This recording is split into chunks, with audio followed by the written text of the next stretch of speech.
Hello students, मैं Mahendra Singh study stand से। देखिए, हम अपने लेसन नंबर 7 रोजगार समृद्धि अनौपचारिकरण एवं अन्य मुद्दे से जुड़े हुए 2 वीडियोस पहले दे चुके हैं आपको। आज हम इसका तीसरे वीडियो के अंदर इस लेसन से जुड़े कुछ बेसिक कॉन्सेप्ट्स को क्लियर करेंगे। इस वीडियो से संबंधित जो भी आपको नॉलेज मिलती है उसके बारे में कमेंट बॉक्स में हमें अपनी राय भेजिएगा। देखिए, हम यहाँ पर आपको कुछ छोटी छोटी चीजें बताएंगे और उसके बाद इस चैप्टर का एक टॉपिक बनाते हुए आगे चलेंगे। ये लेसन है रोजगार, बेरोजगारी। पिछले वीडियो में हमने बेरोजगारी के प्रकार भी आपको बताए। लोग हैं, अर्थव्यवस्था की जनसंख्या होती है। जनसंख्या में जो लोग काम करने में लगे होते हैं, रोजगार में लगे होते हैं, उन्हें हम श्रमिक कहते हैं। श्रमिक कौन है? बार बार ये वर्ड आएगा, ध्यान रखिए। श्रमिक वो लोग हैं जो किसी रोजगार क्रिया में लगे हुए हैं। जैसे कि फैक्ट्री के अंदर मजदूर लगते हैं, आप उसे श्रमिक कहते हैं। किसी ऑफिस में भी लोग काम लगे होते हैं, वो भी श्रमिक है, क्योंकि वो कुछ ना कोई रोजगार क्रिया कर रहे हैं। वो काम करने की क्रिया जो होती है, जो कुछ बनाने की क्रिया होती है, वस्तु बनाने में कोई भी लगा हुआ है, वो श्रमिक होता है। चाहे वो आप किसी कारखाने में कहिए या किसी ऑफिस में कहिए या आप खेतों में कहिए, कहीं भी कहिए, कोई भी ऐसे सारे व्यक्ति जो भी जीविका कमाने के लिए किसी भी उत्पादक रोजगार में लगा है, जहां कुछ बन रहा है, याद रखिए, जहां कुछ बन रहा है, चाहे वो कारखाना हो या खेत हो या ऑफिस हो, जहां भी कुछ बन रहा है, जहां तो और वो उससे कमा रहा है, तो वो श्रमिक है। आमतौर पर सभी लोग श्रमिक ही होते हैं जो कुछ ना कुछ बनाते हैं, लगे होते हैं। तो श्रमिक के बारे में हम आपसे बात की आपसे। दूसरी चीज अब आपको ये समझना है कि जो वो काम करते हैं, कमाते हैं, उन्हें हम आर्थिक क्रियाएं कहते हैं। ऐसी हर क्रिया जो कमाने के लिए की जाती है, आय अर्जित करने के लिए की जाती है, उन्हें हम आर्थिक क्रियाएं कहते हैं। ये भी है, ये देखो, आय अर्जित करने के उद्देश्य से की जाने वाली सभी क्रियाएं। और देखिए, आय अर्जित करोगे, उत्पादन होगा और उससे जीडीपी बनेगी। कई बार इसकी डेफिनेशन ऐसे भी हो जाती है कि जीडीपी में योगदान देने वाली क्रियाएं। अब जीडीपी क्या है? अंतिम वस्तुओं और सेवाओं की मात्रा। तो वस्तुओं और सेवाओं को बनाना और उससे जीविका कमाना, आय कमाना, वो सब आर्थिक क्रियाएं हैं। खेतों पर श्रमिक काम करता है आय कमाने के लिए, कारखाने में श्रमिक काम करता है आय कमाने के लिए, ऑफिस में लोग काम करते हैं आय कमाने के लिए।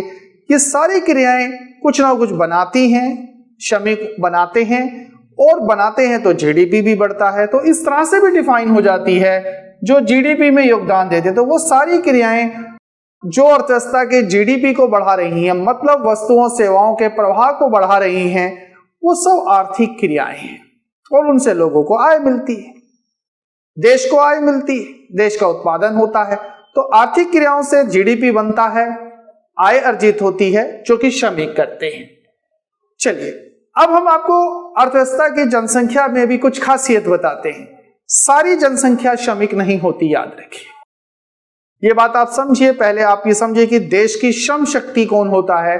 देश की श्रम शक्ति वो सारे लोग हैं जो 15 वर्ष से लेकर 60 वर्ष की आयु के बीच में होते हैं। 15 वर्ष से 60 वर्ष की आयु के बीच के लोगों को हम देश की श्रम शक्ति कहते हैं। और ये श्रम शक्ति को हम 2 तरीके से आपको बताएंगे अभी। एक है श्रम बल और दूसरा है कार्यबल। आसान शब्दों में कहें तो आम स्टूडेंट को ना तो श्रम शक्ति का फर्क पता है, ना श्रम बल का और ना कार्यबल का। इसलिए हमें इस लेसन में इन टॉपिक्स को भी बताना है। देखो, श्रम बल का मतलब सीधा सीधा सा वो है देश के वो सारे लोग जो काम करना चाहते हैं। उनमें से कुछ लोग काम कर रहे हैं, कुछ काम नहीं भी कर रहे हैं, वो सब देश का श्रम बल है। श्रम शक्ति आप इसी को कहेंगे। 15 से 60 वर्ष के वो सारे लोग जो काम करना चाहते हैं, उनमें से बहुतों को काम मिल जाता है, वो रोजगार युक्त कहलाते हैं। बहुतों को काम नहीं मिलता, काम वो भी चाहते हैं। जिनको काम मिल गया वो रोजगार युक्त, जिनको काम नहीं मिला वो बेरोजगार। लेकिन है तो देश का श्रम बल, है तो 15 से 60 साल की आयु के सारे व्यक्ति, लेकिन ये है कि किसी को काम मिलता है, किसी को नहीं मिलता है।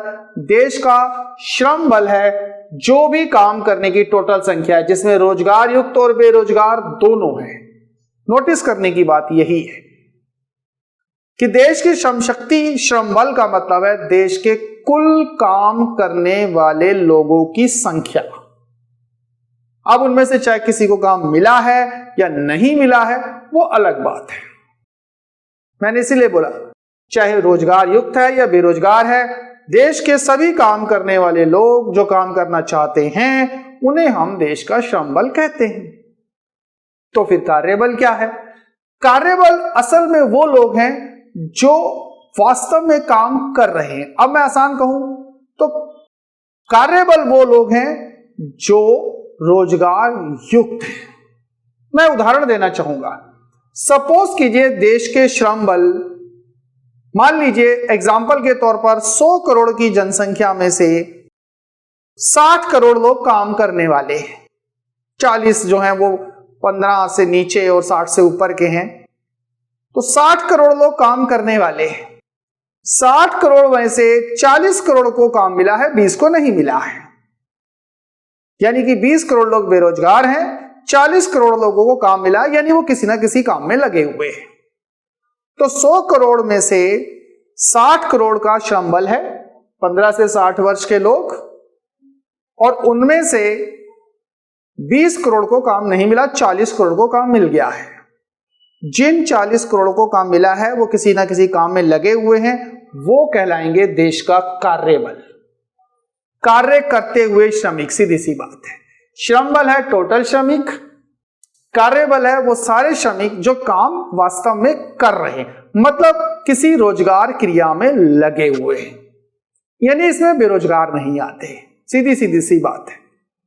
श्रम बल में रोजगार युक्त और बेरोजगार दोनों आते हैं, कार्यबल में केवल रोजगार युक्त आते हैं, यानी जो रोजगार चाहते हैं, यानी जो बेरोजगार हैं, जो चाहते हैं उन्हें भी मिले, वो नहीं आते। सीधी सी बात है। यानी बेरोजगार नहीं आते, सिर्फ रोजगार युक्त आते हैं, यानी वास्तव में जो काम कर रहे हैं उन्हीं को सिर्फ इसमें शामिल किया जाता है। इसलिए हम असल में जो बात करते हैं वो कार्यबल की करते हैं, जिनको काम मिला है, और जो नहीं मिला है वो बेरोजगार है। यानी कि अगर आप देखें तो बेरोजगार निकालने का या बेरोजगारी निकालने का मेथड भी यही है। श्रम शक्ति टोटल कितने श्रमिक हैं? 60 करोड़, ठीक, और काम कितने को मिला हुआ है? 40 करोड़ को, वो कार्यबल है, और जो बाकी बच गए वो कौन है? वो बेरोजगार लोग हैं। तो बेरोजगारी निकालने का मेथड भी यही है कि श्रम बल माइनस कार्यबल। कार्यबल जो लोग काम कर रहे हैं, रोजगार युक्त लोग, श्रम बल में दोनों हैं, काम करने वाले चाहने वाले सारे लोग, चाहे वो रोजगार युक्त हैं चाहे वो बेरोजगार हैं। तो दूसरी चीज, अब हम बेरोजगारी निकाल कैसे सकते हैं?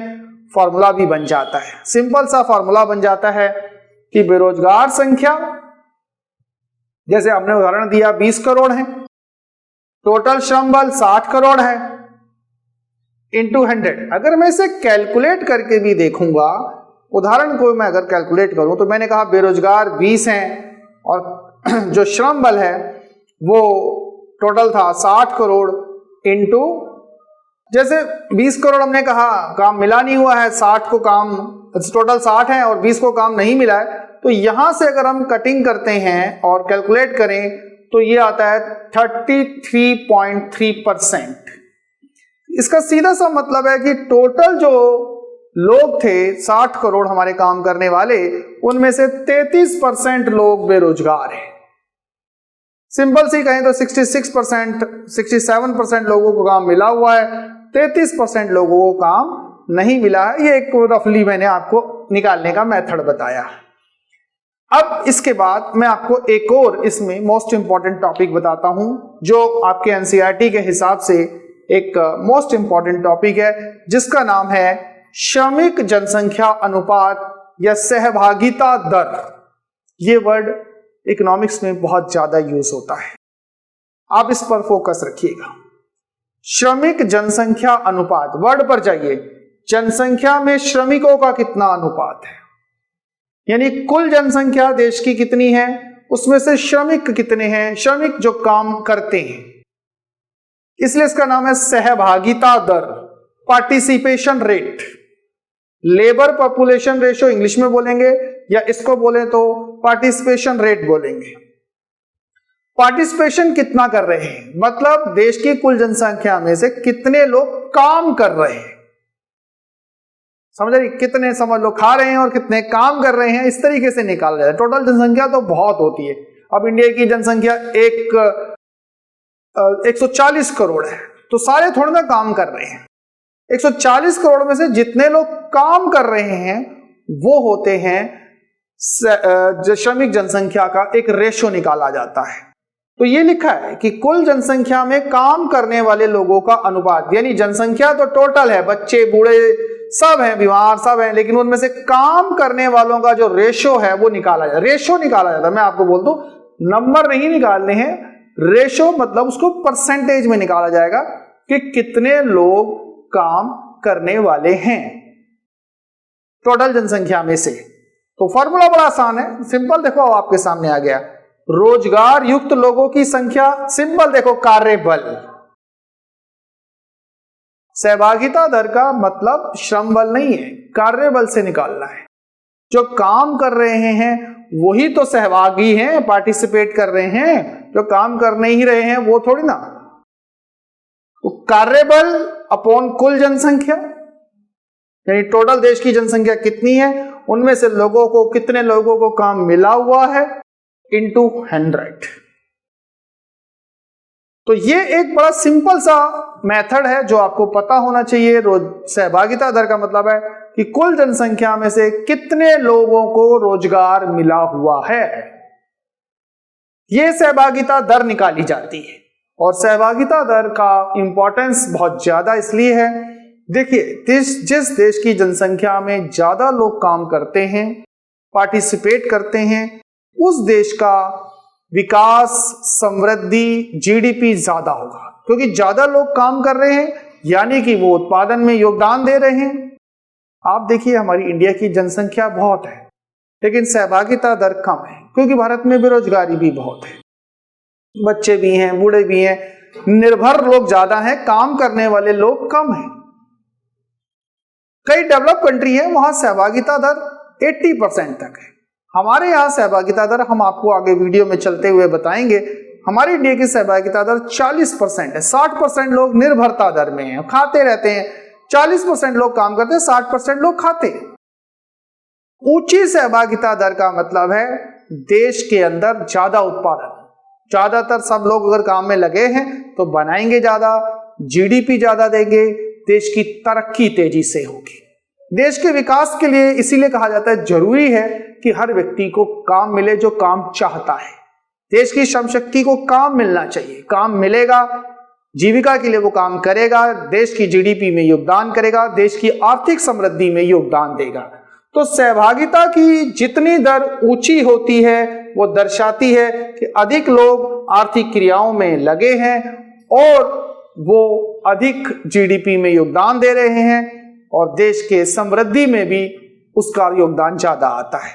जिस देश की सहभागिता दर ज्यादा होती है वहां समृद्धि तेजी के साथ होती है, ये बात आप समझ लीजिए।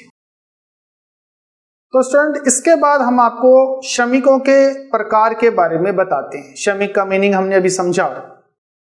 श्रमिक भी कई प्रकार के, आपने पढ़ा श्रम बल है, कार्यबल है, कार्यबल भी कई प्रकार का है, या कहिए कि श्रमिक भी कई तरीके के हैं जो विभिन्न प्रकार के व्यवसायों में काम करते हैं। श्रमिकों को मुख्य रूप से दो भागों में बांटा जा सकता है, यह कहिए कि श्रमिकों के कुल मिला के दो प्रकार हैं। एक का नाम है स्वनियोजित श्रमिक और दूसरे का नाम है भाड़े के मजदूर या भाड़े के श्रमिक। तो दो प्रकार हैं श्रमिकों के, स्वनियोजित श्रमिक और भाड़े के श्रमिक। स्वनियोजित इंग्लिश में बोलते हैं इसको सेल्फ एम्प्लॉयड लेबर। जो सेल्फ एम्प्लॉयड, अपना काम धंधा खुद करते हैं। आप देखिए स्टूडेंट्स आप जानते हैं, आप अपने आसपास देखिए, अपने पेरेंट्स को देखिए, बहुत सारे ऐसे लोग हैं जो अपना काम खुद कर, सब नियोजित, जो खुद अपनी नियोजन व्यवस्था खुद करते हैं, अपना काम धंधा करते हैं। देखिए जैसे छोटे छोटे दुकानदार, आपके आस पड़ोस में जनरल स्टोर है, वो अपना काम धंधा खुद करता है। मैकेनिक है, वो अपना काम धंधा खुद करता है। कोई फोटोस्टेट की शॉप है, वो अपना काम खुद का करता है। सैलून है, वो अपना काम खुद करता है। तो ऐसे धंधे जहां पर श्रमिक खुद ही काम कर रहा है, खुद ही काम बनाकर खुद ही काम कर रहा है, वो होता है स्वनियोजित। मतलब ये कि कोई दूसरों के कामों में नहीं जाना है, अपना काम धंधा बनाना है और वहीं पर खुद भी काम करना है। 2-4 लेबर लोगों को काम पर रख भी लेते हैं। जनरल स्टोर होता है, खुद मालिक काम करता है, 1-2 लेबर भी रख लेता है। सैलून में भी ऐसा ही होता है। मैकेनिक है, वो अपने हेल्पर भी रख लेता है। तो सब नियोजित वो होते हैं। आजकल तो सरकार सब नियोजित पर बात भी बहुत करती है कि अपना काम खुद करो, नौकरी मांगो नहीं, नौकरी दो। वो सब नियोजित तो बनाने के लिए कह रही है आपको कि आप अपना काम धंधा खुद करो, जो अपना व्यापार धंधा खुद का बनाओ, खुद करो। कारपेंटर बढ़ई है, छोटे दुकानदार हैं, छोटे धंधे हैं, मैकेनिक है, ये सब कौन है? सब नियोजित हैं ये सब के सब। आजकल इस पर जोर ज्यादा रखिए क्योंकि नौकरियां नहीं मिलती हैं। अपने काम धंधे बनाइए, सब नियोजित बनिए। सरकार का प्रोग्राम भी इसी पर चलता है आजकल। और इंटरेस्टिंग बात यह है इंडिया के अंदर तो टोटल जो कार्यबल है, अभी हमने आपको बताया काम कर रहे लोग हैं, उनमें से 50% तो सब नियोजित ही हैं, अपने ही काम धंधे करने वाले लोग हैं। आप अपने आसपास देखिए, दूसरों के यहां नौकरियां करनी आसान नहीं है, ना नौकरियां मिलती हैं। अपने काम करने में ही लोग लगे हुए हैं। तो अपना धंधा, अपना व्यापार करने वाले श्रमिकों को कहा जाता है सब नियोजित, सेल्फ एम्प्लॉयड। दूसरे होते हैं जो दूसरों के यहां काम करते हैं, भाड़े के मजदूर, इंग्लिश में बोलते हैं इसको हम लोग हायर्ड लेबर। हायर की जाती है दूसरों को, मतलब मालिक जो ऑनर होता है वो दूसरे को अपने काम में लगाता है, उन्हें हम कहते हैं भाड़े के मजदूर।